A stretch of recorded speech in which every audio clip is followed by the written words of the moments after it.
Addicts Anonymous. I'm Stephanie Sebbing.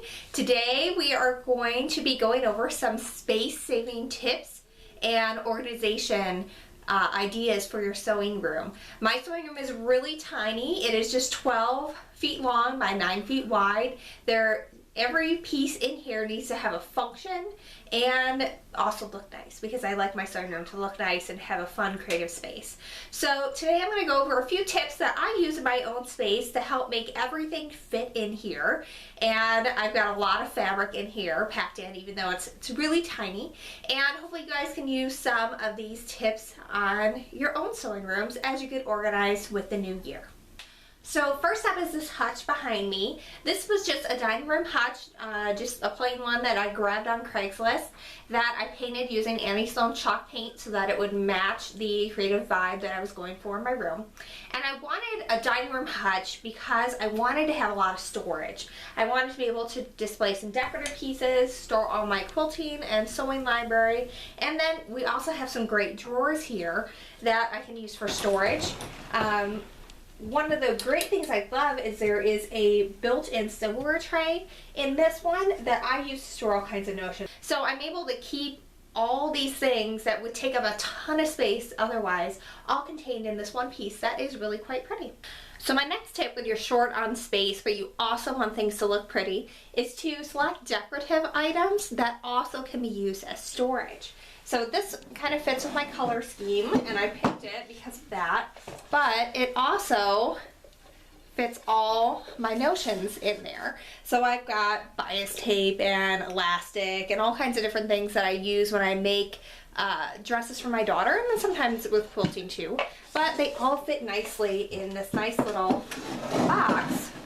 And so it just sits there, looks pretty, and no one knows that it's stacked full of things that normally make a huge mess. I have a few other examples of that. Right down here, I just picked up this cute little wire basket for $3 at Target, and it holds all of my pre-cuts and some fabric bundles, and it looks really nice, and it's not just stacked haphazardly everywhere. Obviously, I have a sewing basket, again in the same colors, and inside it stores all my goodies that I use on a pretty regular basis. And then on top of my bookshelf, I also bought these cute little white crates, and they store all my fat quarters, and they look really cute, and they are a good display as well as a nice functional storage piece. So that's your next tip. When you need to store items out in the open, try and find some decorative ways to do it, and decorative items that you can store your fabric and notions inside. So my next tip is to choose furniture with storage and function in mind. The first example of that is this bookshelf. I will have a link to where you can get this if you just absolutely love it in the link accompanying this video. But I chose it because I would be able to fit these cubes in here, and I would be able to stack fabric really nicely in these sections here.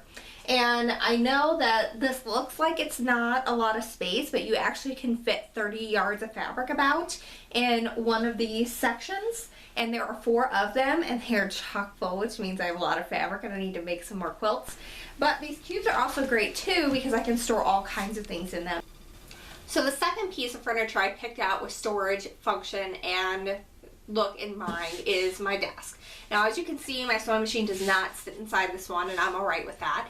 I chose this because it's on rollers, so I can move it around the room when I'm doing video tutorials, and because we have these drawers that can fit a full-size 12.5-inch block before it's been pieced together, and enough fabric to fit a king-size quilt in here. So in all these drawers, I have fabric to make 3 king-size quilts that I have not quite finished yet. The top drawer also has some pins for keeping thread, but you know, I really don't use those. I tend to use my thread wall in the back. But I really like this desk. It has a place to store my sewing machine too if I need to actually use it as a desk with a computer. Or if I ever get a serger, I can store that as well, which I definitely thought about as I was picking it. So definitely when you're choosing furniture, think about how you can use it to store the materials that you're working on, so you don't always have projects out all over the place, because otherwise I would have 3 huge bits of fabric everywhere and nothing would ever be clean in my room if I did not have this function and storage built right into my sewing room. So my last tip when you have a small sewing room is to make use of vertical space. This is about a 2-foot area that would otherwise be completely useless if I didn't use this iron or holder. It's just a little caddy that I bought probably at Walmart or somewhere, where it holds my ironing board, my iron, some spray starch, and then some spray base as well. And it's a wonderful way to make use of vertical storage space. My iron always has a place to go when I'm not using it, and it can be nice and out of the way, and it looks pretty too because I have a nice little cover that goes with the colors in my room.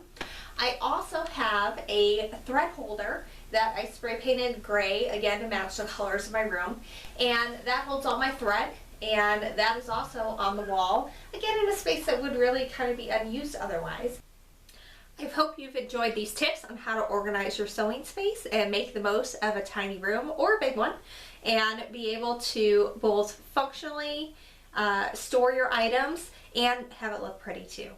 Thanks very much for watching this video. If you like it, I've got lots of tutorials on how you can actually use all the fun things in your sewing room at quiltaddictsanonymous.com. Just click on the tutorial section. And until next time, happy quilting.